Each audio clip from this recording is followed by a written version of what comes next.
మిత్రులకు, social media మిత్రులకు, జగనన్న సైనికులకి అందరికీ పేరు పేరున హృదయపూర్వక నమస్కారం తెలియజేస్తూ ఉన్నాను. ఈరోజు ఈ యొక్క కార్యక్రమం యొక్క ముఖ్య ఉద్దేశం తెలుగుదేశం పార్టీ కూటమి ప్రభుత్వం ఈ రాష్ట్రంలో అధికారంలోకి వచ్చిన తర్వాత ఈ రాష్ట్రాన్ని అత్యంత దారుణంగా ఒక అరాచకానికి, దోపిడీకి, ఒక దుర్మార్గానికి గురి చేసినటువంటి ఈ కూటమి ప్రభుత్వం యొక్క విధానాలని మీ ద్వారా ప్రజల ముందుంచుతూ వాళ్ళు చేసినటువంటి అకృత్యాల వలన నష్టపోయినటువంటి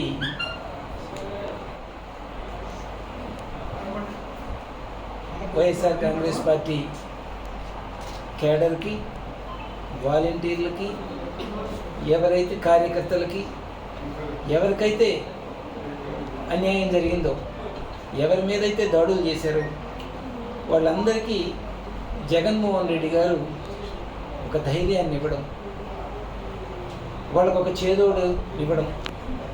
జగన్మోహన్ రెడ్డి గారి ఆలోచన ఎలా ఉందంటే, ఎన్నికలు జరిగిన తర్వాత తెలుగుదేశం కూటమి దాడులు చేశారు.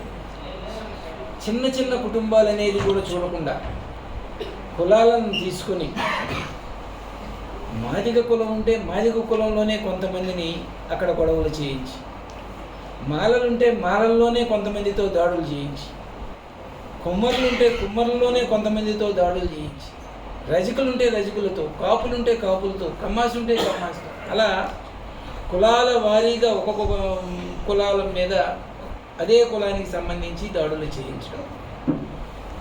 మరి ముస్లిం మైనారిటీ మనం చూసారు, రషీద్ ముస్లింలతోనే చేయించడం.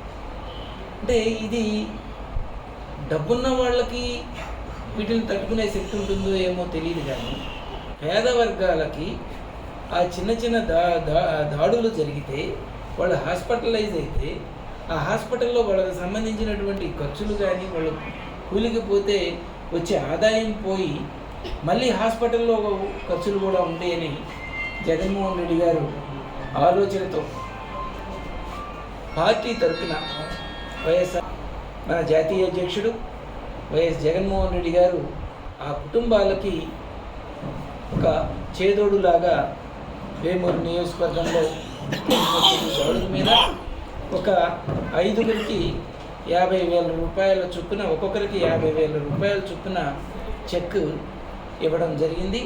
దాన్ని మీ ద్వారా, మీ సమక్షంలో ఈ లబ్ధిదారులకి అందిద్దామని చెప్పేసి ఈ యొక్క కార్యక్రమం తీసుకున్నాం. ఇది డబ్బుగా చూడద్దు.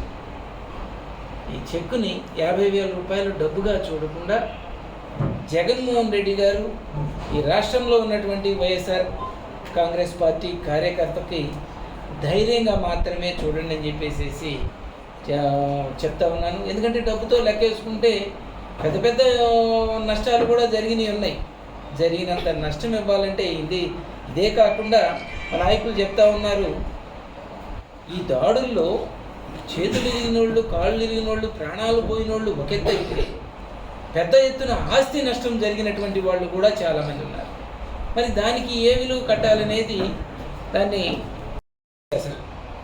ఈ రాష్ట్రంలో ఎప్పటి నుంచో అనేక ప్రభుత్వాలు మారినాయి, రకరకాల ముఖ్యమంత్రులు ఈ రాష్ట్రాన్ని పరిపాలించారు. ఏంటి ఈ విధానం? ఎప్పుడు లేనటువంటివి ఈ రాష్ట్రంలో ఈ విధానం ఒక దోపిడీని నేర్పుతున్నారు. ఆ దోపిడీని చట్టం చేస్తున్నారు తెలుగుదేశం పార్టీ, ఈ యొక్క కూటమి ప్రభుత్వం.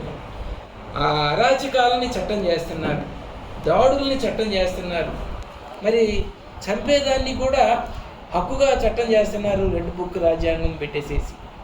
మరి నేను అడుగుతున్నా కూటమి నాయకుల్ని, తెలుగుదేశం నాయకులను అడుగుతున్నా, ముఖ్యంగా ఈ రాష్ట్రంలో ఉన్న తెలుగుదేశం కూటమికి సపోర్ట్ చేసినటువంటి, గ్రామాలలో ఉండి మీ పెద్దల్ని గ్రామాల్లో పెట్టి మీరు ఎక్కడో ఉంటున్నటువంటి వాళ్ళందరికీ కూడా చెప్తున్నా, ఈ రెడ్ బుక్ రాజ్యాంగాన్ని చట్టంగా చేస్తే ఇదే చట్టాన్ని మరి రేపు అందరూ కూడా అవలంబిస్తే ఈ రాష్ట్రం ఏమైపోతుంది? గ్రామాలలో ఉన్నటువంటి మీ తల్లిదండ్రులు, గ్రామాల్లో ఉండేటువంటి మీ బంధుమిత్రులు మరి వాళ్ళ ఆస్తుల్ని రేపొద్దున ఇంకొక పార్టీ వస్తే వాళ్ళు కూడా ఈ రకమే చేస్తే, ఈ రెడ్ బుక్ రాజ్యాంగాన్నే తీసుకుంటే మీ ఆస్తులు మీ దగ్గర ఉంటాయా? దోచుకోవడాన్ని చట్టం చేయొద్దు, మీరు తప్పు చేస్తూ ఉన్నారు అని క్లియర్గా మీ కూటమి నాయకులకి చెప్తా ఉన్నాం. విగ్రహాలని ధ్వంసం చేస్తున్నారు, విగ్రహాలని తగలబెడుతున్నారు. ఇళ్లలోకి వచ్చి ఏదో స్థలం లేకుండా రోడ్డు పక్కనో లేకపోతే ఇంకో చోట వాళ్ళు జీవనాధారానికి ఒక బంకు పెట్టుకుంటే వరుసన 50-60 బంకులుంటే వాటన్నిటి మధ్యలో ఒకదాన్ని తీసేసేస్తారా? తీసేయండి, అన్నీ తీసేయండి. మీ చట్టం ఒకటి తీసుకున్నప్పుడు అందరినీ లైన్గా తీసేసేయండి. అందరికి ఒకే విధానంగా చూడండి. 20-30 షాపులు ఉంటే అందులో ఉన్న ఒక షాపును మాత్రమే తీసేసి ఒక భయభ్రాంతికి గురి చేస్తున్నారు.